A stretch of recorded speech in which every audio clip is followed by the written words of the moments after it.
اراهنك ان انت بعد ما تشوف الفيديو ده هتغير معتقداتك تماما عن الشوفان اللي انت مش بتطيق تاكله. بص يا باشا، في اي كسرولة فيها 60 جرام شوفان نقوم نازلين عليهم بكوبايتين ميه، وانت ممكن تحط لبن براحتك، وخمس دقايق على نار هاديه، وهنطفي النار وهنقوم نازلين بمعلقتين سكر دايت ومعلقتين كاكاو ورشه قرفه واي سكوب بروتين عندنا، ونقوم مكسين كل حاجه مع بعض. هنقوم حاطين العظمه اللي احنا عملناها في طبق، وجايبين اي بوله تانية نازلين بعلبه زبادي يوناني ومعلقتين سكر دايت ومعلقه نسكافيه وعليهم ظرف فانيليا، ونمكس كل حاجه مع بعض، ونقوم حاطين طبقه الزبادي على الشوفان مع رشه كاكاو. فاحنا ادينا خلصنا وعملنا شوفان بنكهه التيراميسو. وفي الاخر كنت عايز اقول لك ان الدايت مش حرمان، بس اهم حاجه تعرف انت بتاكل ايه بالظبط. عارف انت الجبنه اللي ملح خفيف دي اللي ملهاش طعم؟ اراهنك ان بعد الفيديو ده هتحبها. هنقوم فاتحين التلاجة بتاعتنا، جايبين حوالي ربع كيلو مقطعينهم قطع صغيره ونازلين بيهم في كبه، وعليهم شويه فلفل احمر مع رشه ملح ورشه فلفل اسمر وشويه بابريكا وحوالي تقريبا نص كوبايه لبن. هنقوم مكسين كل حاجه مع بعض لحد ما يبقى معانا القوام كريمي. لو انت عايزها اتقل من كده ممكن تقلل شويه لبن.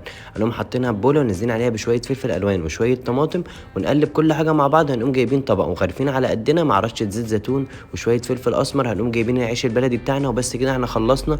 واكتب لي تحت في الكومنتات عايزين نعمل ايه تاني، وبس كده ولا على العظيم. اوعدك بعد ما تشوف الفيديو ده هتغير معتقداتك تماما عن الجبنه القريش. بص يا باشا، اول حاجه نقوم فاتحين التلاجة بتاعتنا، جايبين منها ربع كيلو جبنه قريش ومقطعينها قطع صغيره وحاطينها في كبه، عليها كوبايه لبن مع رشه ملح ورشه فلفل اسمر وشويه كمون وشويه بابريكا. هنقوم قافلين الكبه بتاعتنا ومدينها ميكس بسيط لحد ما يبقى معانا كده شكلها كريمي. واي طبعا عندنا نقوم حاطين الجبنه بتاعتنا وعليها شويه زيت زيتون مع رشه كمون وبقى بقدونس او كزبره كده على الوش، يدي شكل حلو. فانت مستني ايه؟ لو انت عندك جبنه قريش في التلاجة قوم اعملها بالطريقه دي وبس كده. وزي ما انتم عارفين، يا لهوي على العظمه. بعد الفشل الذريع اللي عملته في كيكه الدايت المره اللي فاتت، فانا سالتكم في الكومنتات على وصفات انتم ممكن تكتبوها لي. انتوا كتبتوا لي ان انا هجيب موزه وعليهم 30 جرام دقيق شوفان وثلاث معالق سكر دايت، وكتبتوا لي برده ان انا انزل عليها بمعلقه جوز هند ونص معلقه بيكنج باودر. هنقوم شايلين ده على جنب، وجايبين بيضه ونازلين عليها بشويه فانيليا وربع كوبايه لبن، ونمكس كل حاجه مع بعض. ونازلين بخليط البيض على خليط الدقيق ونديهم ميكس بسيط لحد ما كل حاجه تتجانس معانا. بعدين يا معلم هنقوم جايبين القالب اللي بيخش الفرن ودهنينه بشويه زيت،